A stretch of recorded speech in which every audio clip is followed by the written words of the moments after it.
পদ্মা সেতু দুর্নীতি মামলা পুনরায় তদন্তের সিদ্ধান্ত নিয়েছে দুর্নীতি দমন কমিশন। আওয়ামী লীগ সরকারের সময়ে দুর্নীতির প্রমাণ না মেলার কথা বলে 10 বছর আগে মামলাটির ইতি টেনেছিল দুদক। এখন আবার সেই মামলা নতুন করে তদন্ত করবে সংস্থাটি।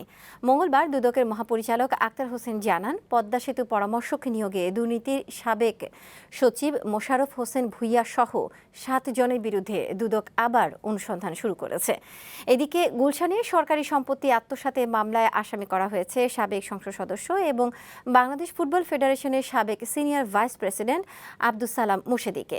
এছাড়া আসামির তালিকায় যুক্ত করা হয়েছে অপর অংশীদার ইফফাত হক ও তার স্বামী মোহাম্মদ আব্দুল মঈন। এই দম্পতি 28 কাঠার মধ্যে 12 কাঠা দখল করেছিলেন। বাকি 15 কাঠা দখল করে বাড়ি নির্মাণ করেন সালাম মুর্শেদী। পদ্মা বহুমুখী সেতু প্রকল্পের নির্মাণ তদারকি পরামর্শক নিয়োগ সংক্রান্ত দরপত্রের অন্যতম দরদাতা এসেন্সিয়াল আবালিন ইন্টারন্যাশনালকে কার্যাদেশ পাইয়ে দেওয়ার ব্যবস্থা করার অভিপ্রায়ে বনানী থানায় মামলা রুজু করা হয় এবং নতুন তথ্যাদি প্রাপ্তির পরিপ্রেক্ষিতে আলোচ্য মামলাটি বিস্তারিত পর্যালোচনা করা হয়েছে এবং পর্যালোচনা শেষে উক্ত মামলা অধিকতর তদন্তের সিদ্ধান্ত গৃহীত হয়েছে।